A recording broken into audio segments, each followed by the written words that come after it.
The warnings about superintelligence are getting louder. A new open letter signed by political campaigners, celebrities, and Nobel laureates has warned of the dangers of creating artificial superintelligence. The signatories, which include Steve Bannon, Prince Harry, and godfather of AI, Geoffrey Hinton. It's got many signatories. They put their names to the following statement. We call for a prohibition on the development of superintelligence not lifted before there is 1, broad scientific consensus that it will be done safely and controllably, and 2, strong public buy-in. Now, the letter is organised by the Future of Life Institute. That's the organisation led by the MIT cosmologist Max Tegmark. It follows a letter in 2023, which they organised, which called for a 6-month pause on AI development. Now, the most famous signatory of that letter was Elon Musk. But Musk, who is now investing billions in the race to reach superintelligence, is notably absent from the FLI's latest statement. So is there any point in open letters like these? And can they stop Silicon Valley CEOs hurtling us towards potential AI-induced catastrophe? Well, earlier today, I caught up with Ben Cumming, who is Communications Director at the Future of Life Institute. So what sort of open letters do and petitions like them do is they're fantastic norm-setting devices. As we saw last year with both FLI's letter around advanced AI development and the subsequent letter from the Centre for AI Safety, which brought together hundreds, thousands of AI experts to talk about these risks and highlight these risks. What they do is introduce the conversation into the mainstream and really demonstrate the diverse range of voices and leaders who feel strongly about this issue, and therefore can provide both the cover and also the rationale for lawmakers to take meaningful action on these issues. So I'd say yes, is the short answer there. A tremendous norm-setting mechanism and a way for both experts, noteworthy individuals, prominent figures, and the general public to show lawmakers and, of course, the AI companies themselves that they're deeply concerned about this reckless, frantic race towards machines we can't control. And I mean, there was a notable absence on this letter because, I mean, you've just referred to it there. In 2023, your institution put out a letter calling for a 6-month pause to AI development. Probably the most prominent, most famous signatory then was Elon Musk. Since signing that letter, he's gone on to become, head of one of the key firms, which is racing towards superintelligence, XAI.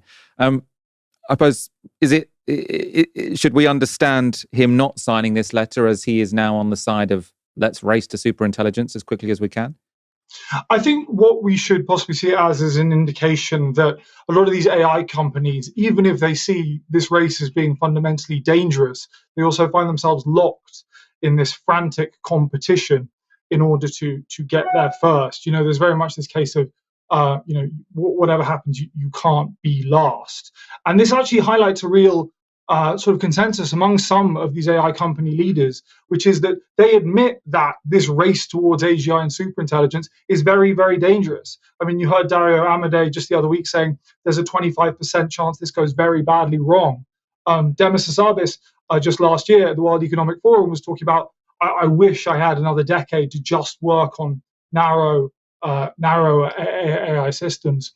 And even Mustafa Suleyman from Microsoft AI said in an interview, we shouldn't build stuff that we can't control. We should only build systems that we can control that can meaningfully address actual problems affecting people. Yet nonetheless, these companies are racing ahead and are in this frantic race to the bottom.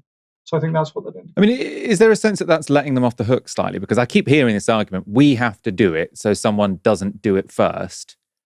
But then there's never an explanation as to why it would be better if... So Sam Altman always says sort of OpenAI have to do it because otherwise someone else will do it first. And my understanding was one reason Elon Musk became an investor in OpenAI is because he didn't want Demis Hassabis at Google DeepMind to get to AGI first. And they're all saying, we need to get to it first so someone more dangerous doesn't get there first. But they can never explain why they're any less dangerous than the alternatives. I mean, a similar argument comes up with the United States and China, where all these American companies say, we have to get there first, otherwise the Chinese might, and that would be even worse. And they can't explain why it would be better if America gets there first, or Sam Altman or Dario Amodei gets there first. So I suppose this idea that they're locked in this collective action problem where none of them can sort of just say, we don't want to do this anymore. I feel like they should just do that. They should just say, look, we're not going to invest this money in superintelligent AI because we think it's a bad idea, and I'm going to put my money where my mouth is and say, let's not do this. Yeah. And look, the money is the key word here. I certainly don't think that this sort of, well-meaning, but this well-meaning competition trap is the only thing driving them. There is tremendous amounts of money to be made in replacing human beings at various functions and roles in their lives. And we're already seeing that now, whether or not that's as workers, which is the most obvious example, and we're already seeing the impacts there, but also as companions, as teachers, as parents. And this is another thing that we hit upon, which is, the statement on superintelligence, which we just put out, is not just about what we should steer away from, which is uncontrollable systems that are explicitly designed to replace people, but also what should we steer towards, which is controllable AI tools which address specific problems, like curing diseases, like solving energy crises, like education. But instead, the market incentives are driving this race to build systems to replace people wholesale in their jobs and beyond. So yes, there is also a tremendous amount of money to be made, which is the other thing driving them. And our audience seems to be quite split whenever we talk about this. I'd say it's somewhere, it's close to 50-50, I think, of people who think that concerns about superintelligence, I suppose posing an existential threat, is real, and people who think this is all just nonsense talked up by AI executives, and people who are getting carried away with a sci-fi scenario. The audience is split between those two positions. I'm very much in, this is a real threat. I think that the people who were telling me that superintelligence could be dangerous, I take many of them seriously, and I can't see a really strong argument why this isn't something we shouldn't worry about. But obviously, you work more at the coalface of this. So I suppose, what would you say to a skeptical viewer who thinks that this is all nonsense, the idea that superintelligence might be a threat to humanity?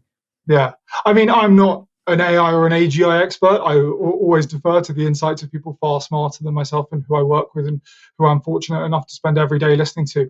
However, I would actually say this, which is, even if you do not necessarily believe that uncontrollable superintelligence is round the corner, although I would say that shortening timelines and the rapid advances we've seen over the past 3 years, as well as the consensus among experts, indicates that it probably is.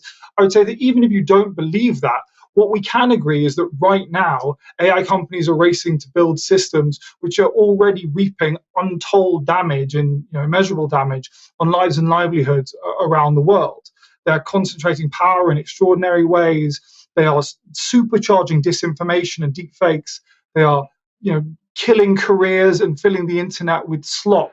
And as I said before, they are concentrating not just the economic power, but also the political power and the influence power of the world into the hands of, a few Silicon Valley billionaires. So either way, the trajectory of AI development that we're on right now is incredibly bad. And we're not getting the things that we want. They've said, we're going to build these things to cure cancer. Are they?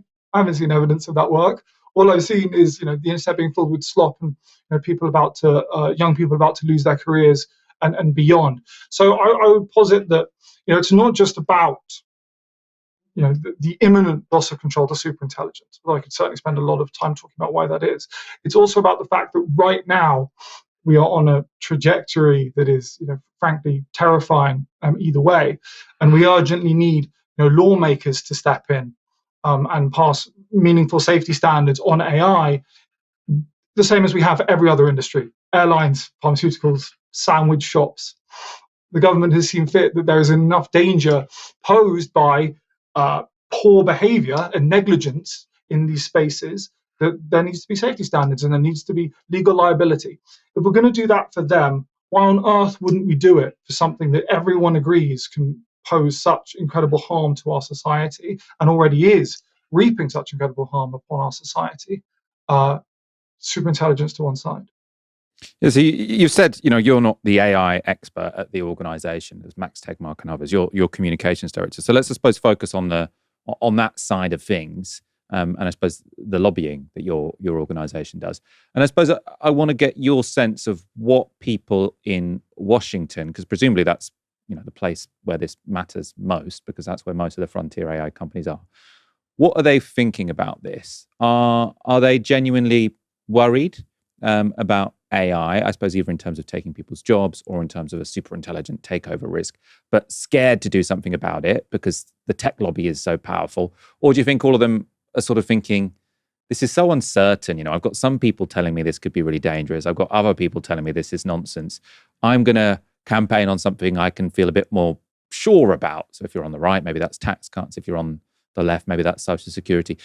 Is the issue that just the AI debate is so speculative, there's so much uncertainty, that anyone who is a politician, right, not someone who's an expert in coding or artificial intelligence, they just don't really, I suppose they can't get the conviction to feel strongly enough to push for change? I mean, I would say that, it's certainly right to point out that, that there is fear of the wrath of, big tech's lobbying might. I mean, I don't know if you saw the over $200 million super PAC that was announced by Andreessen Horowitz and Meta, which is a big war chest to be aiming at anyone who stands up for AI regulation. So there is certainly that pressure. But I would say that you talked about that speculative element, but I think for a lot of these lawmakers, that speculation is going out the window. We are seeing the real harms to families, to lives and livelihoods, and these are issues that directly affect their constituents. I mean, when you're talking about the mental health and psychosis of young people, and you're talking about people in your state losing jobs, these are issues that lawmakers have a responsibility and a mandate to care about. And I say this is why they're not doing nothing. I mean, we saw when there was an attempt to pass federal preemption earlier this year, which would have banned all state-level AI regulation. It was completely hammered. It was thrown out 99-1. The person who put that bill forward had to wind up voting against it because so many senators stood up and said, no, this is terrible. We need the right to protect our constituents and their families and their lives and their livelihoods against the threat posed by these systems and these companies. And this has in particular been supercharged and brought to the fore by some of the terrible stuff that has come to light recently. I mean, Meta's internal AI risk guidelines leaking and showed them saying, and this is something that was presumably checked by lawyers and checked by PR experts, saying it's acceptable for their chatbots to engage in romantic or sensual conversations with children, which is such a million miles away from certainly what lawmakers and their constituents think. I would also say common decency. I suppose these broader concerns are somewhat separate to the letter, aren't they? Because the harms you're talking about, I suppose they're happening already, and they don't require superintelligence. So superintelligence is something more specific, and the concerns about superintelligence are those more sci-fi sounding ones, takeover risk, for example. I suppose let's end on sort of the wording of this letter. So we call for a prohibition on the development of superintelligence not lifted before there is broad scientific consensus, et cetera, et cetera. But the development of superintelligence. So what counts as the development of superintelligence? Because, lots of them are quite openly saying at the moment that what they're aiming for is superintelligence, but no one seems to be suggesting that ChatGPT 6, for example, is going to be superintelligent. Maybe some people are. But at what point do we get worried? At what point can we think, oh, this thing which is just intelligent, which can be dangerous in some ways, but no one's particularly worried that ChatGPT 5 is going to take over the world and kill us all. How does one know, oh, superintelligence is about to happen? This is when we stop the research. Well, I would certainly say that one should start getting worried now. I think would be my stance on it. I think in terms of what is superintelligence, I mean the letter has a definition which lays it out fairly clearly. I'm paraphrasing here, but a general purpose system that autonomous AI system that is better than humans at all cognitive tasks, all tasks. And your question was, at what point do we know that we've reached superintelligence? I mean, I think at that point it will be too late, which is kind of the point. And it's more about placing the burden, upon companies to prove that these systems are safe before releasing them, and to establish the norm that we shouldn't allow companies to race to build things that they can't control. And at the very least, we should have a safety standard put upon them that says you need to be transparent about the systems that you're developing and the risks they pose, the different safety mechanisms that you're putting in place in order to prevent those risks from being realized. Um, so yeah, I think that's sort of probably where I would land it. I would say, there are certain characteristics of systems that would make us very worried, and we're already seeing them. I mean, we're already seeing systems trying to blackmail their users when they're threatened to being shut down. We're already seeing them trying to sort of reward hack systems and cheat at games and fake alignment, fake being safe to their testers in order to get deployed, as well as duplicating themselves across other systems when they fear shutdown. So I think all of these are characteristics of an autonomous system that we should be worried about. I think, unfortunately, this is one of those areas where if you actually build superintelligence and you haven't taken these steps already to make sure that it is safe and controllable, then it may already be too late. And I think the public buy-in thing is a very interesting one as well. I mean, the polling that we released concurrently with the statement demonstrates that lots of people don't want superintelligence at all for a lot of the reasons that I've discussed. But almost everyone thinks that we shouldn't build it until it's safe and controllable. I said finally, let's go back to the words of the letter, but I take that back because there might be some people watching this sort of having a bit of, or thinking we're suffering from cognitive dissonance, because on recent shows we talked about how there might be an AI bubble. Now we're talking about how AI might kill everyone.